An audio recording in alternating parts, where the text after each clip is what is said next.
Bulan ketemu sama KDM. Belum. Oh, Saya jadi bukan timnya Kang Deddy Mulyadi.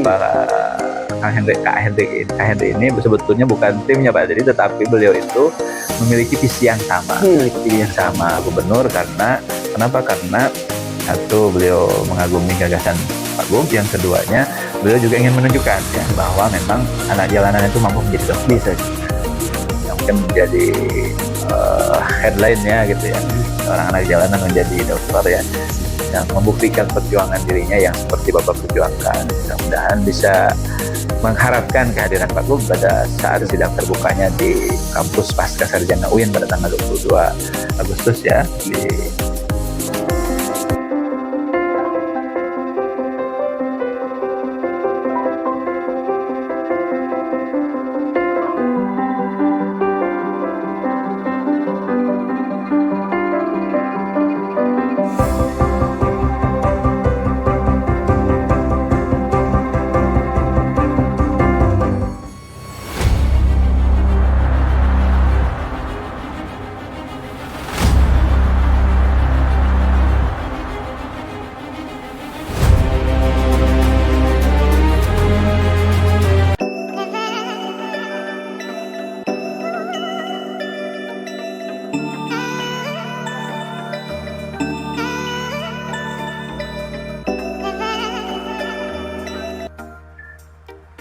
Bismillah, Assalamualaikum warahmatullahi wabarakatuh. Tur nuhun. Waalaikumsalam warahmatullahi wabarakatuh.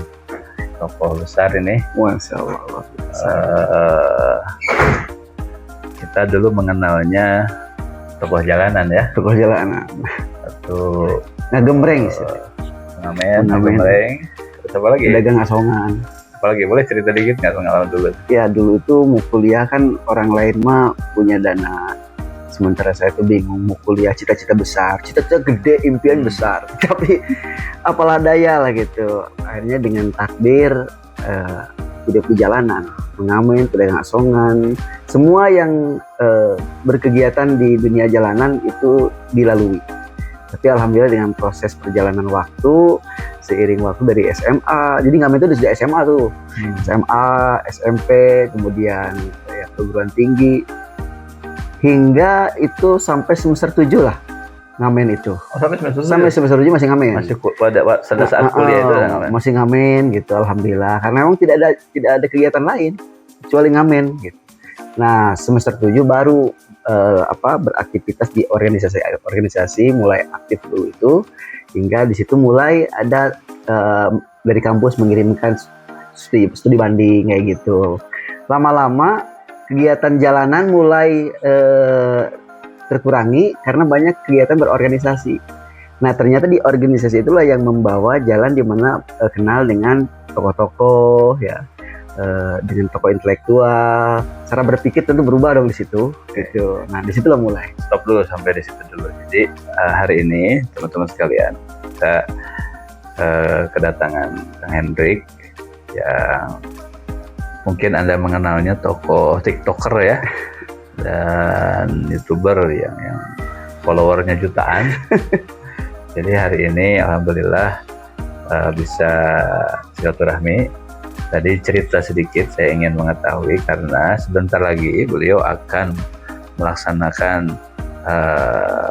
penyelesaian studi pendidikan tingkat tinggi begitu. Jadi yang diimpikan oleh seluruh insan akademik ya.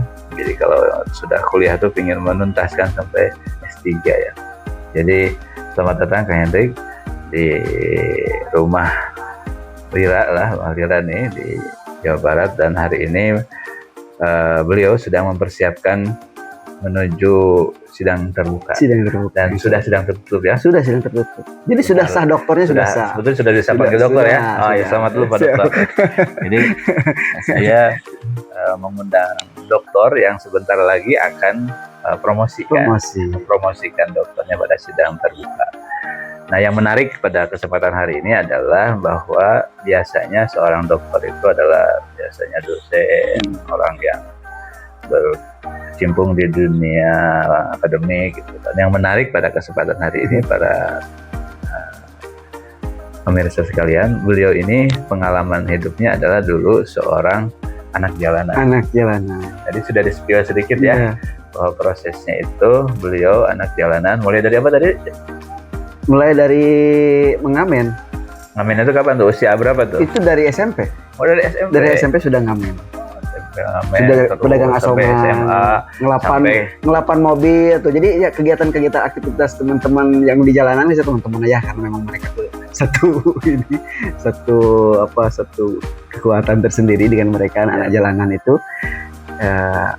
Ngelapin mobil, kemudian parkir dan sebagainya, itu semua aktivitas jalanan itu sudah saya lalui. Yang itu semua dulu tidak terbayang kalau Tidak kemudian terbayang. akan Tidak sampai terbayang sama sekali. menyelesaikan studi sampai Doktoral. S3. Jadi teman-teman sekalian, ini sebuah tema inspiratif ya begitu. Ada sosok anak jalanan yang bagaimana sejak di usia SMP sampai semester 7 tadi ya, Semester 7. bahwa beliau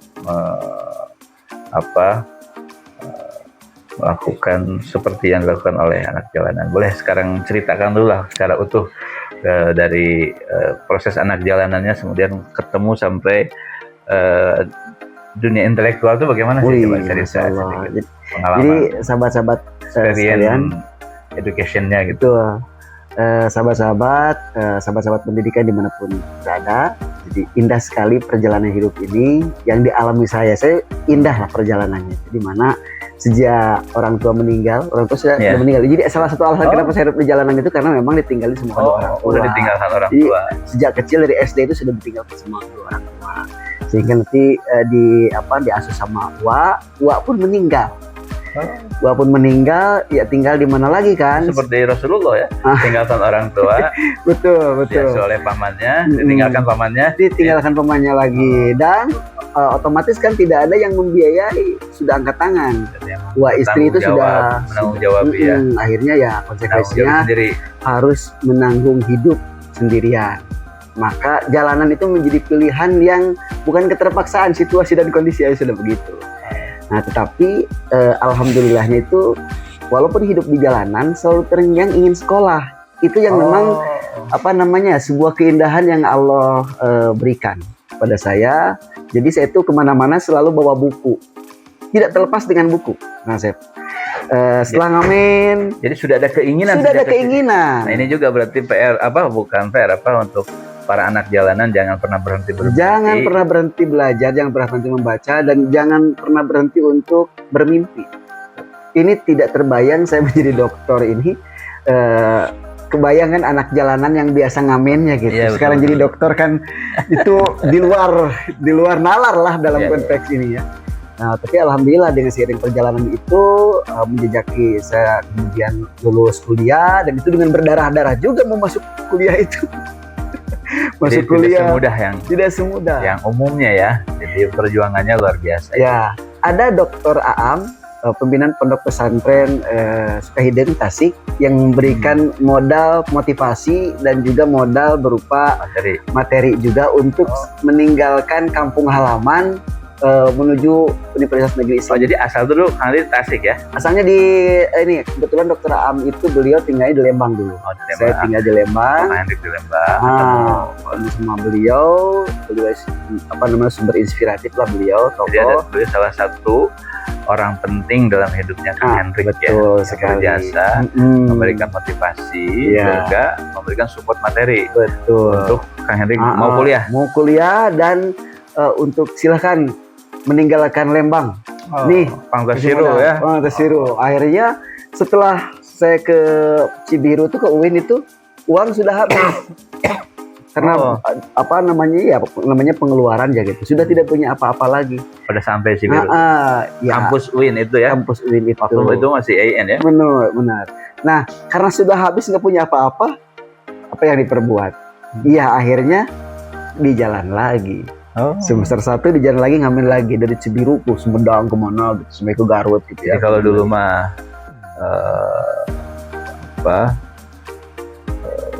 di jalanan itu untuk survive ya, sekarang mah di jalanan ini untuk mengejar mimpi kuliah di kampus. Betul. Jadi kembali lagi ke jalanan untuk mengejar cita-cita, bisa menuntaskan pendidikan di kampus. Betul. Dan ada yang ini share aja ya buat teman-teman. Jadi ketika kuliah itu saya tidak sekedar kuliah, Nasib. Jadi di kampus tinggal di senat dulu ya karena nggak punya kosan. Oh iya. Nggak punya kosan. Jadi di kampus itu suka ada sekretariat mahasiswa betul. gitu ya. Nah disitulah kan teman-teman mau punya kosan, saya nggak punya. Gitu ya. Saking nggak kesewa. Sewanya. Tetapi di situ yang membentuk, di mana teman-teman para senior sering diskusi. Di situ saya mengenal tentang dunia intelektual ya sejatinya. Akhirnya kan itu membentuk pola pikir. Membentuk pola pikir yang kemudian selain daripada itu juga banyak teman-teman jaringan dari organisasi manapun di situ, dan saya juga aktif di organisasi dulu. Mulailah beraktivitas di organisasi dan perlahan-lahan dari jalanan itu banyak aktivitas yang padat di organisasi. Ada kegiatan studi banding, ya, ada pertukaran antar pelajar kemana-mana. Otomatis kan dunia jalanan terkurang di situ. Disitulah mengenal tokoh-tokoh pendidikan, bertemu dengan para pengusaha gitu ya, yang pada akhirnya itu membentuk juga pola pikir. Dan semangat untuk melanjutkan kuliah itu makin tinggi pada akhirnya di situ. Jadi ekosistem juga mendukung ya. Mendukung gitu. Proses. Jadi Kang Hendrik ini, dunia kampus ini akhirnya tidak hanya sekedar belajar secara pendidikan akademik, tapi juga bagaimana menemukan ekosistem baru yang mendorong Kang Hendrik untuk mengejar cita-cita. Betul. Terus akhirnya selesai lah studi S1. Studi S1 sudah selesai, lanjut. Tahun berapa tuh? Tahun berapa? Itu 2005 kalau nggak salah. Kang Hendrik itu 2005 lulus di Fakultas Usuludin Tafsir Hadis. Fakultas Usuludin, terus orang-orang Tafsir Hadis ini alumni Tafsir Hadis. Kemudian UIN ya, IAIN dulu ya, masih IAIN. Tapi pas lulus UIN. Pas lulus jadi transisi ya, ya betul. Dari IAIN menuju UIN. Ijazahnya UIN, ijazahnya. Oh, udah UIN. Masuknya IAIN. Nah, masuk S2 itu nggak langsung masuk S2. Oh, nggak tahun itu. Nggak tahun itu, karena itu tahun 2004 ya? 2025 lah. 2005 berarti 10 tahun yang lalu ya. Betul. Lebih kan. 20 tahun yang lalu. 20 tahun yang lalu. 20 tahun yang lalu kan. Dan saya termasuk telat itu bukan karena saya tidak semangat kuliah ya. Sekarang 2025. Ya. Hendrik lulus tahun 2005. Ya betul. Jadi 20 tahun yang Jadi lalu. lulus itu saya tuh nggak punya apa-apa. Bingung mau ngapain. Akhirnya mesantren lagi. Saya mesantren lagi, masuk biasa ngelogat lagi dah. Mondok lagi gitu. Ya. Alasannya itu karena nggak punya tempat tinggal. Gitu, nggak punya tempat bukan tinggal. Untuk mau belajar. Bukan. Tujuannya itu untuk tempat tinggal, tapi pantesan santrinya nanggung ya. Tapi itu Allah ya, diantarkan oleh Allah. Akhirnya menjadi serius kan belajar kan. Melogat lagi kan gitu kan. Pesantren mana? Iya, pesantren Babu Salam Bandung. Babu Salam Bandung di dekat rumah sakit Manuel tuh. Di situ ada. Situ masuk ngomong lagi di situ. Dan itu juga membentuk pola pikir lagi pada akhirnya. Pola pikir integratif gitu ya. Nah, di situ perjalanan menuju S2 itu tidak semudah itu. Saya juga harus melalui kegiatan-kegiatan yang lainnya karena punya bekal organisasi tadi, punya bekal ya senang wacana dengan wacana keilmuan. Saya mulai melamar jadi guru dulu. Tidak betah dulu jadi guru itu tidak betah karena harus terkungkung di dalam. Akhirnya keluar lagi. Tapi pernah ngajar. Pernah ngajar. Sekolah formal pernah. Betul. Tahun berapa tuh? Aduh, tahun berapa ya? Lupa ingat gitu. Berapa tahun setelah kelulusan itu? Sekitar 2 tahunan lah ya. Tahun 2007-an ya. 2007, 2008. Kang Hendrik sudah mulai masuk dunia pendidikan formal. Nggak kepikir itu saya mau S2 itu nggak kepikir. Nah, karena selain saya aktif di UIN itu sebagai organisasi, saya juga sering teater dulu. Aktif di teater. Nah, ketika aktif di teater kan belajar mengolah kan. Belajar basic artis sudah ada di situ. Iya. Maka jadi UKM itu dulu. Betul. Itu UKM teater awal ya. Ya. Kemampuan komunikasi dan kemampuan mengeksplorasi itu akhirnya tiba-tiba dipanggil saya ke sebuah penerbit anak dulu tuh namanya Dumala Pustaka. Sekarang penerbit buku anak.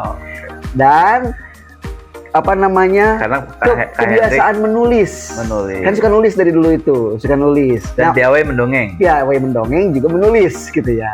Itu mendongeng dulu apa nulis dulu? Menulis dulu. Oh, jadi karena biasa menulis Biasa untuk menulis. buku-buku anak-anak, Gitu. akhirnya bisa mendongeng. Setelah menulis banyak, kan buku menyebar tuh ke seantero negeri kemana-mana. Bahkan juga sempat saya di Space Tune dulu ya di TV ya. Penerbit apa tadi? Penerbit Lumala Pustaka. Buku-buku penerbit buku-buku anak. Buku anak khusus spesial. Nah, Bandung ya. betul. Karena bukunya menyebar kemana-mana, akhirnya dari pihak sekolah kan dulu mau gini, ceritain dong sama penulisnya gitu. Mulailah penerbit itu apa namanya melihat talenta saya di bercerita sudah terlihat, maka ada kompetensi semua karyawan untuk bercerita. Dan saya saksinya gitu, Jang. Nah, akhirnya saya juara satu. Juara satu pencerita. Dan di situ dimandati untuk perwakilan kantor menjadi storyteller yang roadshow ke seluruh Indonesia. Storytelling. Gitu. Jadi storytelling itu Kang Hendrik yang sekarang ramai itu Kang Hendrik sudah waktu itu ya. Sudah waktu itu, maka bercerita lah. Kalau dulu mah namanya pendongeng ya. Iya, pendongeng betul. Sekarang keren, storytelling. Storytelling. Jadi Kang Hendrik itu keahlian dalam mendongeng itu terasah dengan sendirinya. Karena tuntutan profesi sebagai penulis buku-buku anak, kemudian diundang bagaimana menceritakan itu. Tapi kemudian Kang Hendrik piawai ya dalam menceritakan, bahkan akhirnya menjadi juara. Bahkan menjadi profesional. Hingga sekarang. Gitu, masih sekarang suka bercerita gitu ya. Nah, masuk ke S2-nya bagaimana tuh langsung? Nah, karena saya itu sering diundang tidak hanya bercerita, banyak ngisi-ngisi seminar, training buat guru-guru. Itu se-Indonesia itu. Karena penting bagaimana belajar untuk anak-anak kan. Metode mengajar dengan teknik bercerita. Sampai saya menulis buku kan, pendidikan karakter berbasis dongeng, menulis buku. Diterbitkan di Symbiosa Publisher. Kang Hendrik itu salah satu penulis ya. Saya menulis buku untuk metode mengajar anak dengan cara mendongeng. Betul sekali. Diterbitkan di apa judul bukunya? Symbiosa. Pendidikan karakter berbasis dongeng. Pendidikan karakter berbasis dongeng karya Kak Hendrik. Dulu saya Kak Hendrik. Karena dulu panggilan untuk pendongeng itu seperti Kak Seto. Yang di Jawa Barat ada namanya Kak Hendrik gitu ya. Nah, disitulah ketika roadshow kemana-mana untuk isi seminar, training, ya ke Jawa Timur, Jawa Tengah, Medan kan gitu kan, ngisi acara sampai keluar provinsi. Nah, keluar negeri mau berangkat ke Malaysia, cuma ada kendala kemarin tidak jadi. Gitu, ada undangan dari Malaysia, cuma belum saatnya, insya Allah nanti ke depan setelah dokter insya Allah.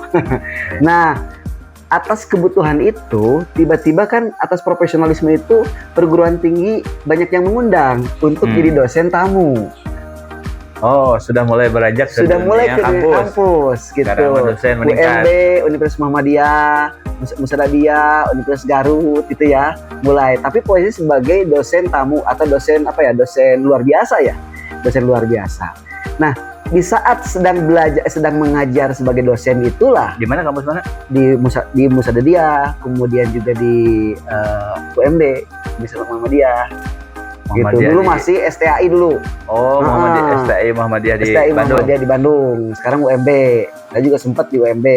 Nah, karena atas kebutuhan saya sebagai dosen, masa S1. Maka lanjutlah S2. Karena persyaratan dosen S2 gitu. Hanya mau tidak mau karena tuntutan profesi yang sudah beranjak menjadi dosen, Kang Hendrik harus menyelesaikan studi. Betul. Program S2. Betul sekali. Di mana melanjutkan S2-nya? Di IKOPIN. Malah ke IKOPIN, tapi ada jurusan manajemen pendidikan. Di IKOPIN. Kenapa di IKOPIN pilihannya? Karena Institut Koperasi pada ya? Karena waktunya bisa. Kan sibuk kesana kemari tuh mesti training apa. Yang sesuai dengan waktu waktu akhir IKOPIN gitu. Dan itu ternyata Kang Asep itu loncat-loncat Kang Hendrik ya. Satunya tafsir hadis, keduanya manajemen pendidikan, dan di IKOPIN, koperasi. Dan itu yang biasanya UPI, UIN ya. Ini di IKOPIN ya. Betul. Tapi sangat bersyukur Kang Asep. Saat ini saya jadi ketua koperasi Merah Putih. Ketua sekarang? Ketua koperasi Merah Putih sekarang. Desa sekarang? Di desa. karena dulu kuliah di Kopin. Awalnya tidak tahu kan, karena memang ada program dari Prabowo itu ada Koperasi Merah Putih, dan kebetulan sedikit tahu tentang koperasi karena saya kuliah di institusi koperasi dulu. Ketika ngobrol koperasi, akhirnya itu disambutlah sama kepala desa yang layak untuk jadi ketua koperasi. Dan akhirnya saya pun konten koperasi pada akhirnya kan. Cukup ramai juga kan gitu kan. Jadi, dan nggak diragukan karena gitu. lulusan dari Ikopin Dari ya. Ikopin. Walaupun sebetulnya di Ikopinnya adalah manajemen pendidikan. Tapi memang menjadi syarat mutlak, syarat wajib kelulusan di Ikopin, harus tahu koperasi. Nah, di situ itu sebetulnya jadi ada ya basic mata kuliah koperasi ada. Harus. Memang syarat sah kelulusan itu memang harus tahu tentang manajemen koperasi, walaupun di manajemen pendidikan. Nah, itu yang menghantarkan saya, alhamdulillah itu kan saya ilmu pendidikannya dapat, Ya. koperasinya terasa bermanfaat setelah jadi ketua koperasi. Jadi ilmu itu keanggo ya, Nay. ilmunya kepake banget itu, ilmu koperasi itu. Nah, seiring sejalan, karena saya tidak mau terlambat lagi, kan saya tidak mau terlambat, karena sudah lama tuh kuliahnya kan tertunda-tunda. Ya. Nah, pada akhirnya udahlah, saya langsung daftar aja S3. Daftarlah S3. S2 lulus tahun berapa? S2 dulu. S2 lulus Masuk tahun berapa? Lulus tahun berapa? 2020 mungkin ya. Baru ya? Baru kan langsung lanjut. Langsung Langsung ada S2, langsung S3. langsung S3 langsung. Oh, jadi 2005 lulus S1. 2002 mungkin, 2022 mungkin ya. Karena kan 3 tahun doktoral tuh. Doktoral 3 tahun. Jadi pas lulus di Kopin itu 2020 masuk, lulus 2022. Lanjut langsung daftar S3. 2022 itu pada saat Kang Hendrik sudah mencapai gelar magister pendidikan, manajemen pendidikan, langsung melanjutkan program S3. Di mana S3-nya teh? Di UIN, Sunan Gunung Jati Bandung. Jadi kembali ke basic. Sekarang 2023. 2025 sekarang. Saya 2022, sekarang 2025. 3 tahun. 3 tahun. Jadi 5 tahun ya pas ya. Ya. S2 dan S3 ya. Ya. Oh, luar biasa. Dari perjalanan yang panjang itu, memang saya terpatah-patah, terlambat S2-nya, tetapi selesai S3-nya cepat. S3-nya cepat. Karena pengen cepat, ini umur masalahnya gitu. Harus ada banyak target-target yang memang ada tuntutan atau apa nggak trigger sehingga ingin lanjut ke S3 itu kenapa? Nah, Asep, ini yang menarik. Ini yang berkaitan dengan disertasi, Asep. Oh iya, sekarang masuk ke saya itu termasuk yang resah, yang kecewa, yang lelah dengan dunia pendidikan. Jadi kita spill sedikit nih tentang isi dari disertasi. Saya itu keliling ke sekolah-sekolah itu sejak lama, ngobrol dengan kepala sekolah, melihat realitas fakta di lapangan bagaimana manajemen sekolah, gitu ya. Kemudian outcome capaian pembelajaran yang saat ini tidak kesat mata itu bukan citra yang semestinya lahir dari pendidikan. Ini apa masalahnya, kok bisa terjadi? Itu sejak lama. Nah, kenapa kemudian saya S3 itu mengambil satu tema yang sangat menurut saya itu representasi dari perjalanan hidup saya selama ini dalam dunia pendidikan. Dan ketika selesai doktoral itu saya terasa pecah, terasa bucat bisul gitu. Ini ternyata yang semestinya dilakukan dalam dunia pendidikan itu. Jadi pendidikan integratif. Pendidikan integratif. Lahirlah judulnya Model Manajemen Pembelajaran Islami Integratif. Apa judulnya tuh? Model Manajemen Pembelajaran Islami Integratif berbasis GS, Google System. Karena era sekarang itu kan era Google. Siapa yang tidak menggunakan Google? Variabelnya banyak sekali ya. Wah, berarti mundul banget dong. 500 halaman. Satu di situ manajemen, yang kedua di situ juga ada pembelajaran pendidikan Islam, kemudian juga sebuah konsep integratif menjadi persoalan pendidikan hari ini tentang adanya dikotomi pendidikan pendidikan umum, pendidikan agama, kemudian juga ada juga pendidikan sekuler gitu kan, pendidikan Islami. Nah, sekarang Kang Hendrik memunculkan program pendidikan integratif. Betul. Bahwa tidak ada pendidikan itu tidak ada dikotomi. Tidak ada dikotomi. Jadi semua pendidikan itu mau agama mau umum semuanya bersumber dari Allah. Sudah ya. Kita sering Oleh mengatakan, Al-Quran. kita merasa, Asep ya, dulu dan sejak lama belajar matematika itu seakan-akan bukan belajar agama, Seakan belajar ilmu Sains. akhir gitu. seakan-akan gitu ya, kimia, fisika, matematika itu seakan ya belajar matematika terpisah. Padahal dalam konsep Islam itu Belajar matematika ya integrasi, adalah belajar ilmu Allah. belajar ilmu Allah gitu. Dan tentunya saja itu kan tidak hanya sebutan pada akhirnya, tidak asumsi, tidak asumtif. Berdasarkan riset yang saya lakukan itu memang bisa dipertanggungjawabkan secara ilmiah, secara akademik, bahwa sejatinya bahwa pendidikan itu adalah integrasi. Kenapa pembelajaran Islami? Kenapa nggak pembelajaran Islam? Bersifat, Oh, karena jadi kata sifat. kata sifat. Jadi Islam- pembelajaran itu Islam itu mungkin lebih kepada yang sifatnya apa namanya plural ya. Tapi Islam itu esensinya, Islam itu. esensi, Jadi jantungnya sebetulnya. sifat keislaman. Karena Al-Quran sendiri kan multi interpretatif. Tapi multi interpretatif itu di dalamnya tentu ada ruh, ada spirit. Karena Al-Quran itu sebetulnya bukan hanya untuk orang Islam. Betul.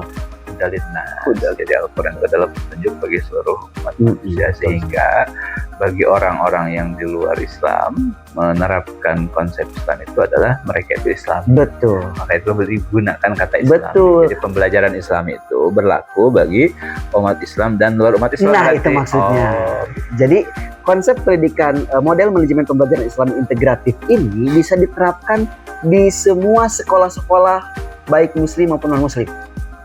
Baik perguruan tinggi yang Islam maupun perguruan tinggi yang umum. Karena kenapa ngambil sifatnya kata sifat? Karena esensi sejatinya dari Islam itu, dari ajaran-ajaran itu diterapkan di semua kurikulum, di semua segmen, di semua sekolah.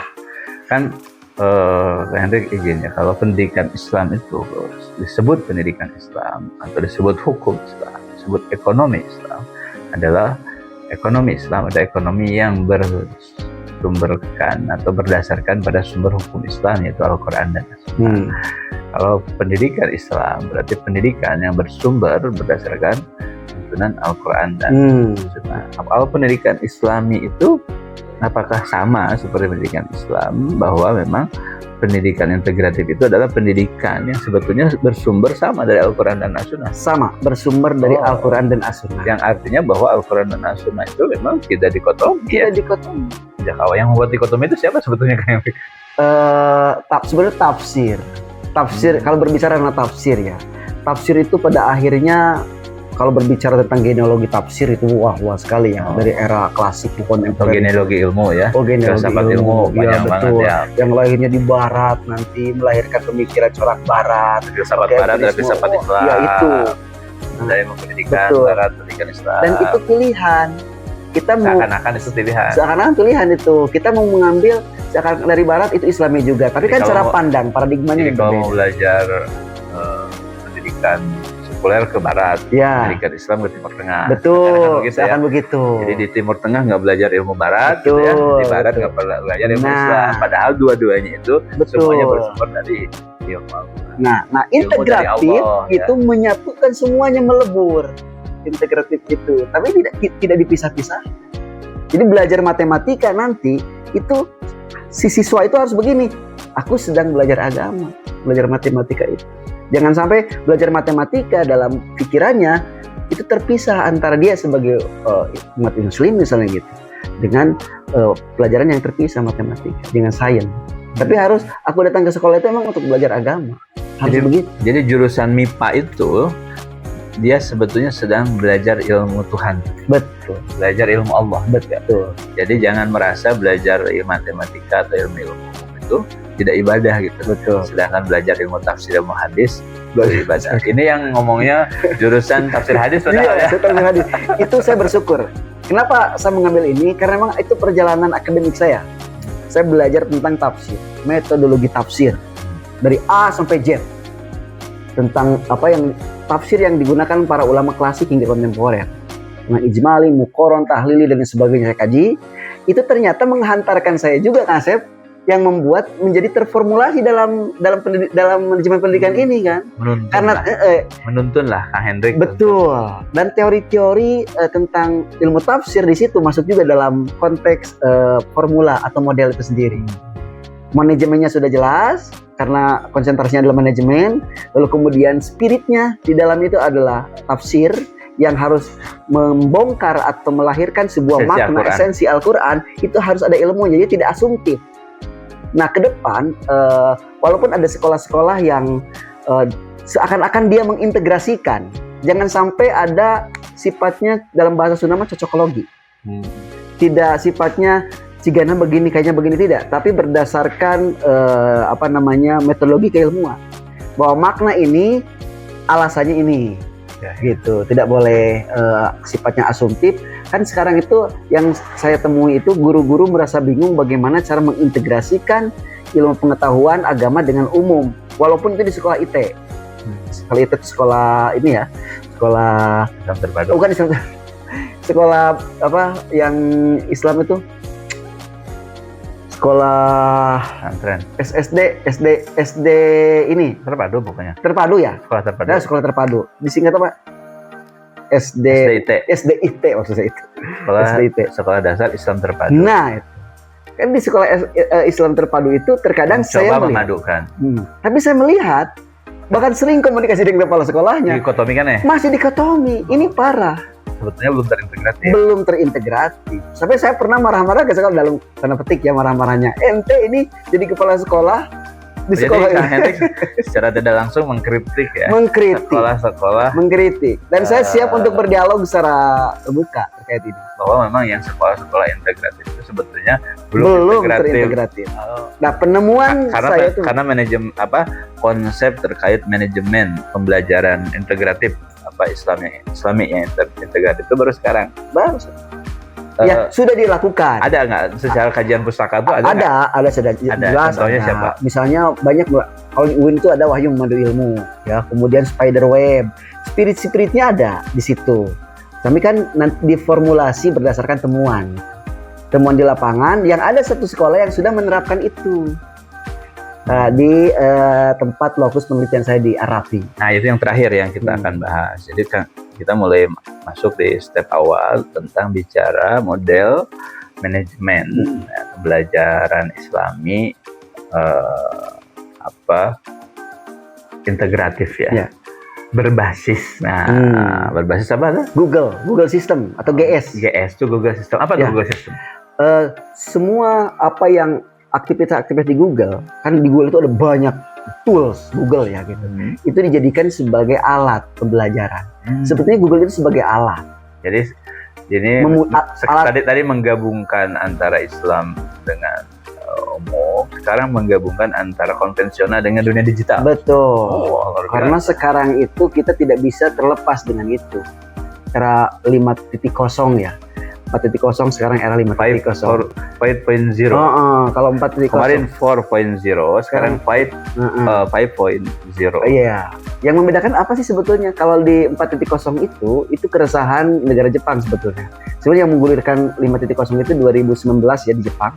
Ada keresahan di negara Jepang sendiri bahwa teknologi itu kok kenapa bisa berkembang tapi manusia itu menjadi objek teknologi.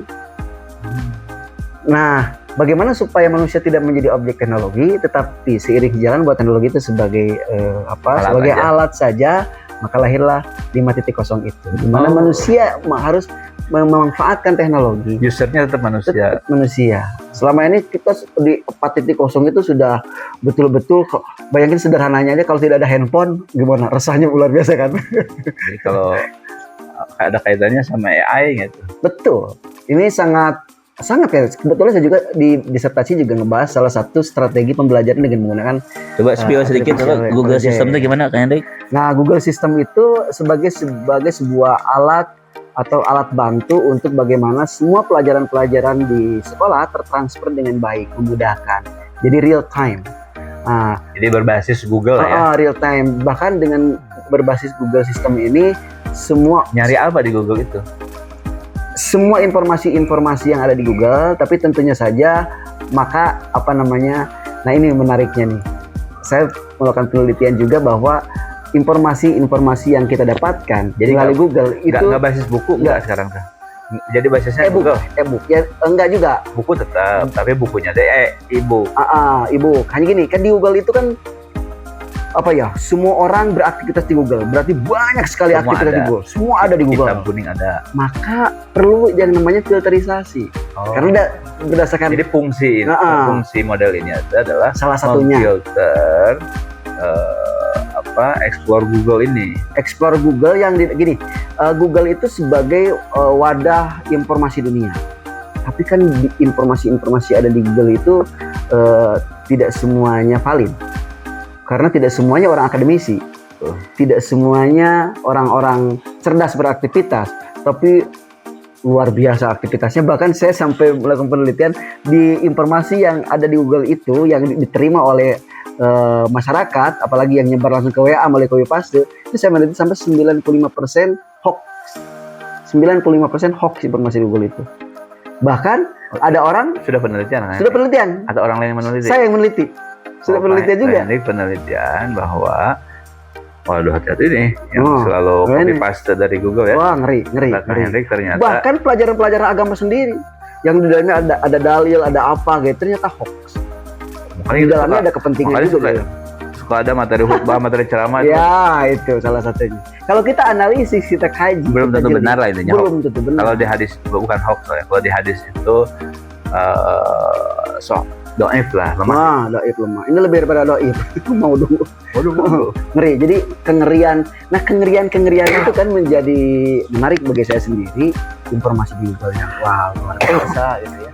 Pada akhirnya bagaimana memilih dan memilah itu salah satu ini salah satu sub bukan isi di dalam disertasi, tapi juga dampak dari situ kita bakal tajam melihat itu gitu. Nah, ada nggak sekarang di disertasi itu mengarahkan tentang tata cara menginginkan pemanfaatan Google sistem supaya tidak terlalu detail karena saya lebih kepada ke pembelajarannya, ke manajemennya. Tapi dampak dari itu kita nanti akan bisa melihat bagaimana cara memaksimalkan Google itu untuk berdaya guna bagi pembelajaran. Misal ya. Islamic integratif di dalam Google itu apa? Misal satu bahasan pertama itu Google itu sebagai alat saja sebetulnya. Sebagai alat di mana pembelajaran itu tertransfer dengan baik. Maka guru itu menggunakan namanya Google Form, kemudian Google Scholar dan lain sebagainya. Contoh hadis misalkan hadis ingin mengajarkan kepada anak tentang ilmu hadis atau hadis tertentu menggunakan Google System ya untuk membangun sebuah model pendidikan integratif. Gimana caranya? Contoh. Orang yang beraktivitas di Google itu dia tentu banyak terlibat dari kalangan pembelajar yang awal belajar. Dia tentu kalau orang belajar itu juga akan membuat website. Blog ya namanya ya. Tentu orang-orang yang belajar. Tapi orang-orang yang profesional dia akan bukan blog Go ya, bukan Go. Bukan. Misalnya kalau sudah ID, blog, sudah .com agak lumayan tuh. Berarti sudah ada modalnya. Kalau kan untuk membuat website kan ada modalnya ya, membuat dulu. Nah, ketika orang mengeluarkan dana itu sudah mulai tuh tingkat keseriusannya kan sudah terlihat. Ini belum masuk ke ranah materi ya. Sudah melihat. Apalagi misal blog-blog atau website yang dibuat oleh perguruan tinggi, apalagi sudah masuk ke ranah scholar.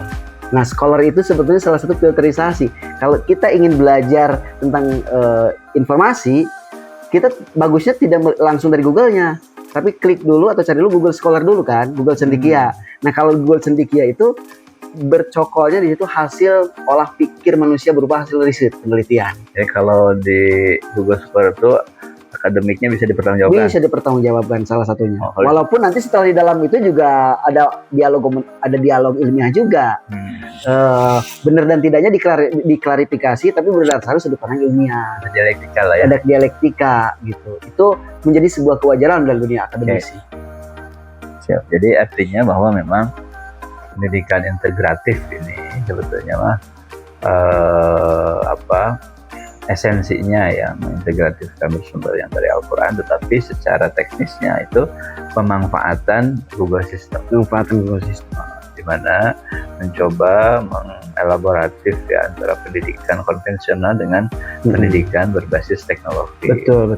Jadi disertasi Kang Hendrik ini mencoba mempertemukan dua hal ya. Satu, mempertemukan mohon dikoreksi takut salah.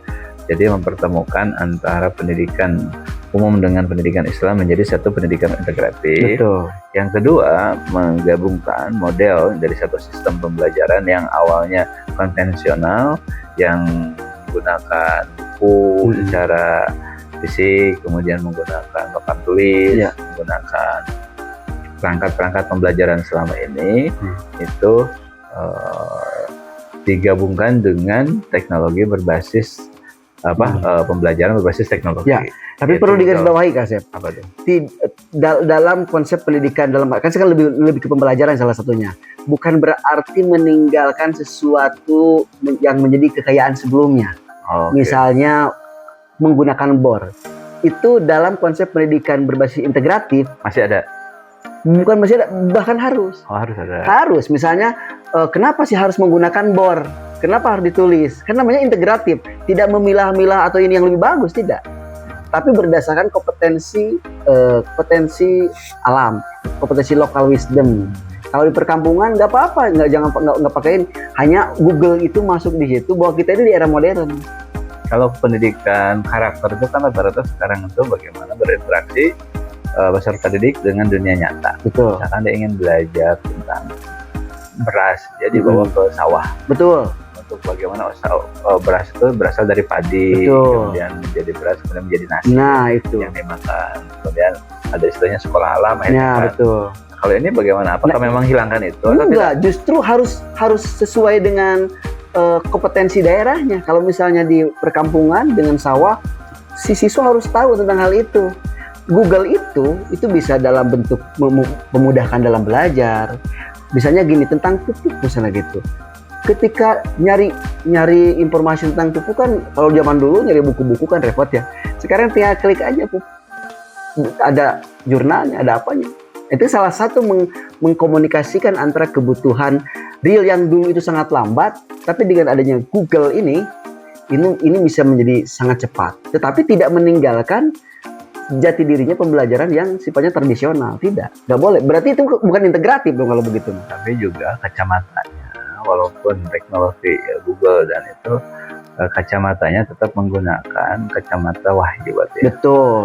Dan itu menyesuaikan dengan karakteristik kearifan lokal. Betul. Nah, ini mungkin sebetulnya sesuai ya dengan programnya Gubernur Jawa Barat Betul sekali. Tentang pendidikan Pancawaluya ya. Pendidikan yang berbasis kearifan lokal ya. Tentang bagaimana memahami bahwa di cager, bager, pinter. Betul. Dan itu semua melahirkan output pendidikan yang dia tidak hanya piawai dalam ilmu pendidikan umum, pendidikan agama, tapi juga bagaimana memahami karakteristik budaya lokal. Betul. Tapi dengan memanfaatkan basis Google ya. Betul sekali. Bahkan Kang Asep untuk konteks Jawa Barat nih, untuk konteks Jawa Barat sendiri, bagaimana? Nah ini nih menarik nih, karena Kang Hendrik nih terkenal selalu membahas kebijakan-kebijakan KDM nih. Terkait dengan pembelajaran di Jawa Barat ini. Sejatinya pembelajaran di Jawa Barat semua dimanapun ya. Semua saya berbicara di konteks Jawa Barat nih. Jadi jangan sampai seorang pembelajar atau seorang siswa atau peserta didik, dia ketika keluar dari sekolah, dia lupa atau jati dirinya hilang. Dia tidak mengenal Jawa Barat itu apa. Nilai-nilai kesundanan itu seperti apa. Itu sayang. Pembelajaran menurut saya pembelajaran yang gagal. Ketika di sekolah itu, sekolah di Jawa Barat, tapi si anak ini tidak mengenal jati diri sebagai seorang dia tinggal berada. Dia berada di mana? Dia sebagai orang Sunda, di seorang Jawa Barat. Maka disitulah masuk pola sistem integratif dengan kearifan lokal berbasis local wisdom.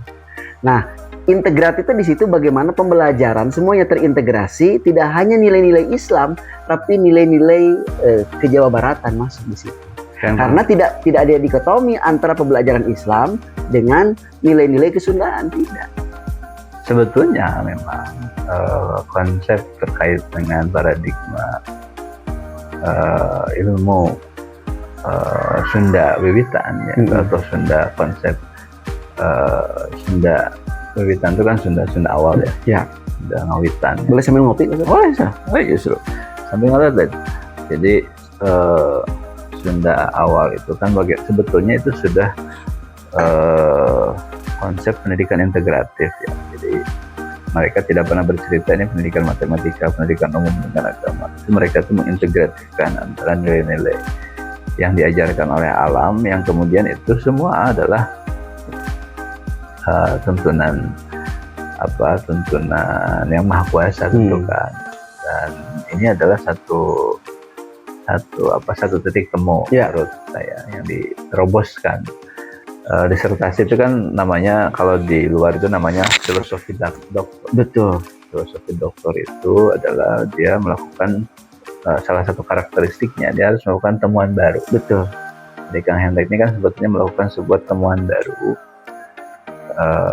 terkait dengan manajemen sebuah pembelajaran, yang mana bagaimana mencoba mengelaboratif atau melakukan integratif antara pendidikan umum dengan pendidikan Islam, mengelaboratifkan juga pendidikan konvensional dengan pendidikan karakter ya, pendidikan sesuai dengan kearifan lokal, juga mengelaborasikan antara pendidikan karakter dengan pendidikan teknologi. Betul. Jadi kita berbudaya itu bukan berarti kita tidak anti teknologi ya. Kalau istilah teman saya itu, satu kaki berdiri di atas tradisi dan budaya sendiri, satu kaki berdiri di atas teknologi dan kemajuan zaman. Betul. Kira-kira apa sebetulnya yang hooknya ya dari disertasi Kang Hendrik itu nanti yang akan di-spill sedikit lah, yang nanti akan menarik para netizen ya, mungkin sebetulnya ini akan cocok ya dengan satu sosok Kang Hendriknya ya, itu menggambarkan contoh dari sekolah rakyat gitu. Nah, Hendrik ini kan figurnya itu dari bagaimana keinginan Pak Presiden ingin memutus mata rantai kemiskinan dengan pendidikan. Ya. Jadi kalau bapaknya miskin, ibunya miskin, anaknya nggak boleh miskin. Jangan sekolah di sekolah rakyat. Ya. Nah, Kang Hendrik sudah memutus itu sendiri kan, tanpa bantuan Pak Prabowo dulu kan. Jadi sudah ada modelnya kan. Tapi Pak Prabowo sudah melakukan sistemnya sekarang kan. Kemudian yang kedua, Kang Hendrik juga meneruskan gagasan Pak Gubernur yang ingin adanya pendidikan Pancapaluya, yaitu mengintegratifkan sosok orang yang pinter, bager. Jadi tidak hanya pintar tapi juga harus bager, harus singer juga gitu kan.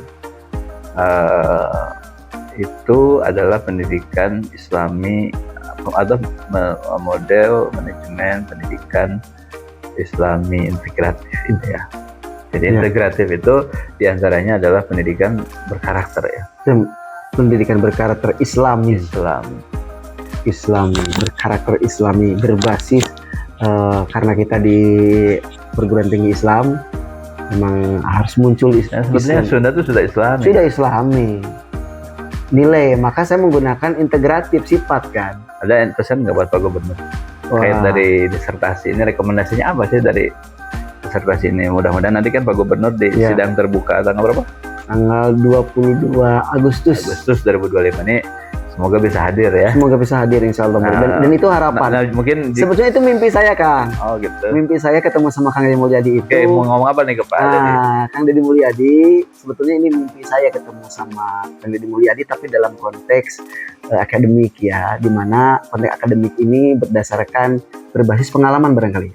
Berbasis pengalaman di mana saya termasuk lahir dari kaum proletar mungkin ya, anak jalanan itu ya, anak jalanan kaum yang abangan lah kalau di gitu ya. itu kan ada kelompok abangan, santri, priai lah. Nah, gitu deh. Saya kan kelompok abangan lah. Proletariat mungkin.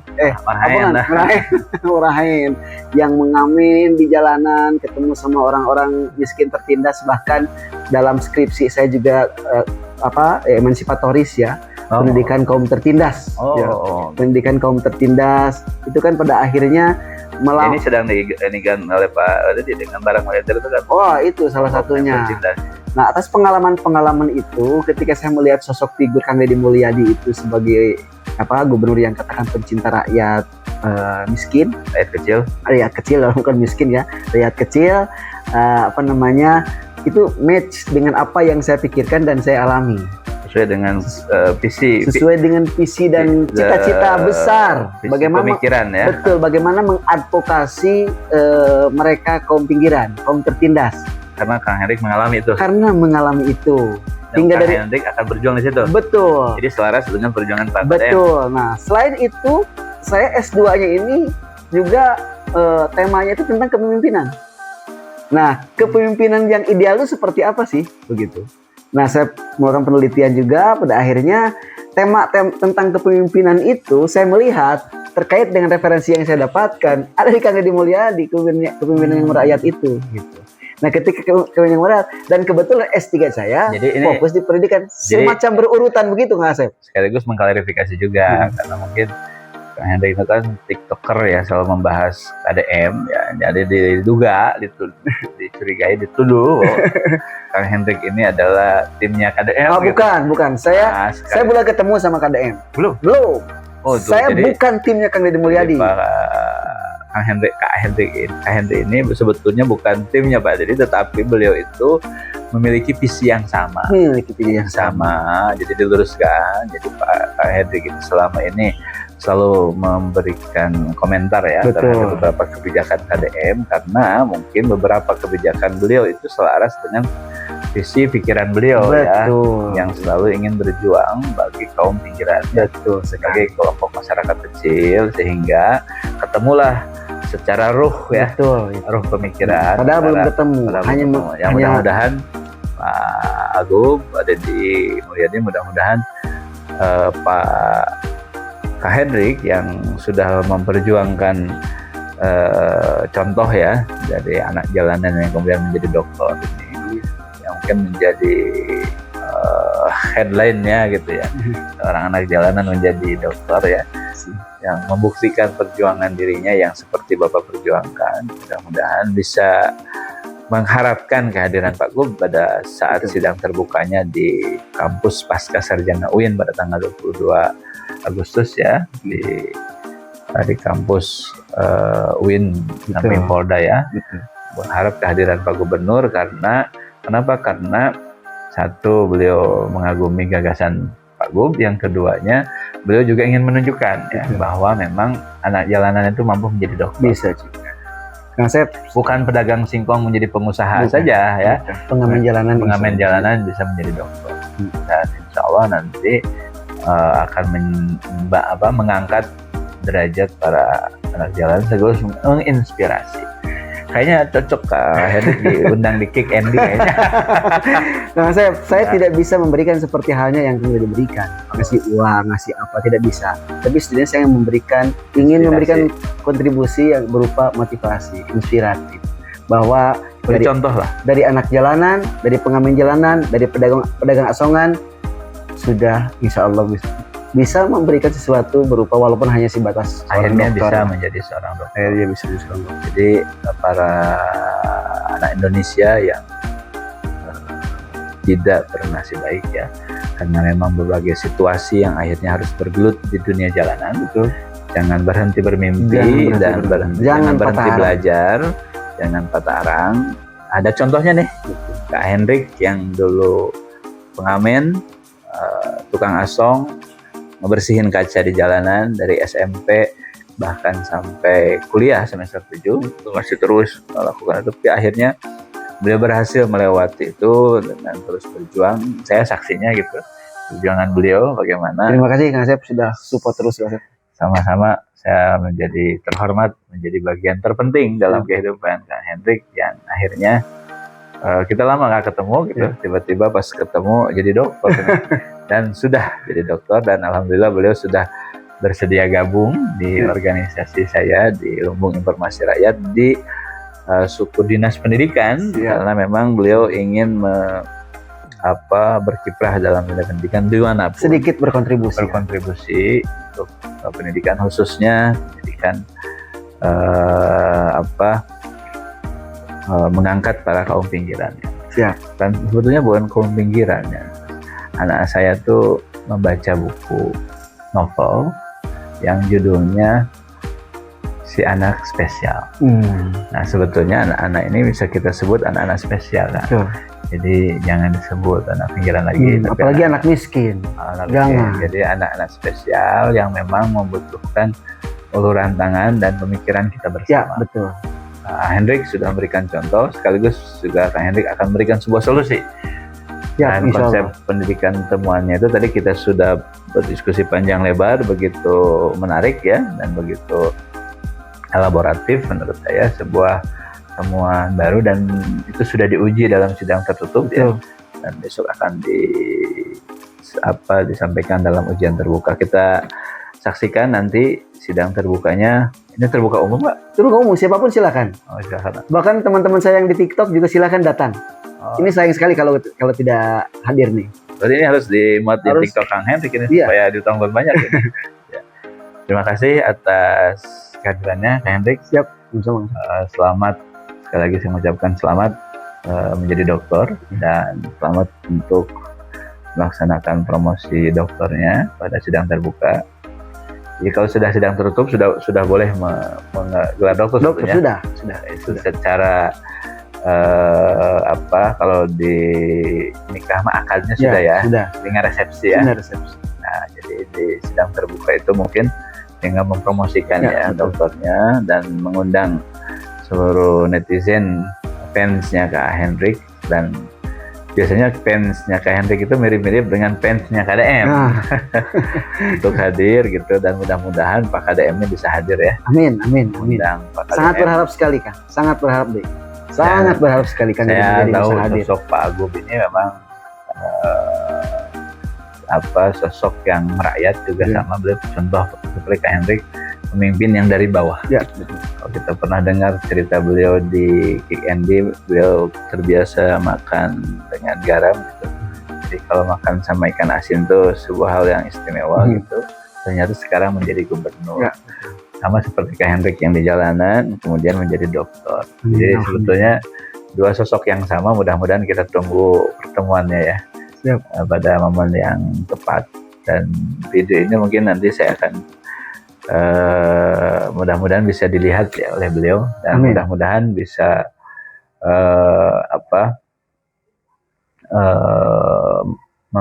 mengklarifikasi ya, membantah yang selama ini bahwa Kang Hendrik itu Timnya Kang Deddy. orang bayaran lah gitu Kang ya, Pak Deddy untuk menyuarakan, padahal tidak ya. Kang Hendrik itu tulus, ikhlas untuk menyuarakan apa yang menjadi gagasan besar atau programnya Pak Agung ya, Pak KDM ini, karena dianggap pro rakyat ya, Betul. yang selamanya memperjuangkan apa yang Kak Hendrik perjuangkan. Betul sekali. Ada kata terakhir sebelum tutup? Sama Kang Deddy aja deh. Pokoknya Kang Deddy Mulyadi di sidang terbuka saya mudah-mudahan bisa menghadiri, dan itu memang harapannya. Kak Deddy ditunggu 22 Agustus di kampus Pasca Sarjana UIN untuk menghadiri Sidang sidang terbukanya Kak Hendrik 22 Agustus jam 8.30. jam 8.30 pagi ya. Ya. Itu saja, terima kasih para pemirsa yang hadir di channel YouTube ini. Mudah-mudahan atau di TikTok atau di Instagram, mudah-mudahan juga bisa gabung, atau kalau tidak nanti akan boleh ditampilkan live nggak sih? Gitu, Boleh. Boleh? Live kayaknya ditinggalkan biar Boleh ya? biar banyak juga yang hadir. Oke, jadi nanti kalaupun ini tapi akan diliput ya. Nah, Diliput. nanti liputannya nanti secara ini akan dilayangkan juga ya. Mudah-mudahan sih doa kita ya untuk Kak Hendrik terus semangat, terus sukses. Amin. Terima kasih sudah menginspirasi kita, dan selamat atas doktoralnya. Mudah-mudahan ilmunya terus bermanfaat. Dan Amin. semoga Kak Hendrik tidak berhenti berjuang di dunia Amin. pendidikan. Saya juga sebagai pejuang pendidikan gitu ya, ikut bangga lah ada seorang tokoh pendidikan hari ini, dan sudah membuktikan dengan kajian ilmiahnya melahirkan sebuah gagasan besar yang bisa berkontribusi dalam hazanah ilmu pendidikan. Terima kasih Kak Siap, Hendrik. sama-sama. Jazakallah. Sehat selalu. Amin.